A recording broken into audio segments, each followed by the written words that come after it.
Taraweeh Truffles. I have a cousin in New York who was once telling me that he had a debate with somebody who I agree is seriously messed up. So my cousin said that after this discussion, it didn't go so well. My cousin said that he decided to kind of distance himself from this person. So I'm thinking to myself, well, that's not very nice. I said to my cousin, how many years were you giving dawah to this guy? And I intentionally put in the word years. My cousin started giggling and he's like, what do you mean years? We just had one debate and that's it. And I decided to cut him off. Which brings us to today's ayah. قالوا يا نوح قد جادلتنا فأكثرت جدالنا فأتنا بما تعدنا إن كنت من الصادقين. Here in this verse, Allah subhanahu wa ta'ala tells us the story of Prophet Nuh alayhi salam and how his people responded to him. If you look at what they're saying to him, they say, oh Nuh, you've argued with us and you've been excessive in your arguing with us. Now take a look at that. What they're saying is that Nuh alayhi salam didn't just tell them the truth one way, he told them in every single way he could tell them. And he didn't just tell them once, he kept telling them again and again and again. In fact, the Quran shows us that Nuh alayhi salam gave da'wah to his people for 950 years. That, my friends, is the character of the prophets alayhim wassalam, that they're not hasty in helping people open their eyes. They're not hasty in giving the heart a chance to hear the truth.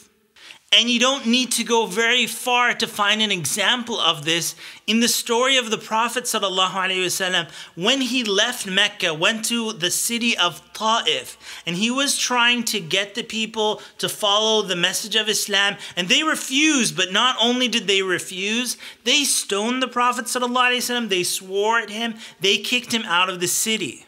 So when the Prophet ﷺ left the city of Ta'if, Angel Jibreel alayhi salam came to the Prophet ﷺ, said to him that we heard what you said to the people of Ta'if, and we heard what they said to you in response, and with me is the angel of the mountains, and at your command they will be destroyed. Now we all know what the Prophet ﷺ said, but let's take a look at it again. The Prophet ﷺ said no. For perhaps Allah may bring from their progeny, from their offspring, those who will worship Him alone.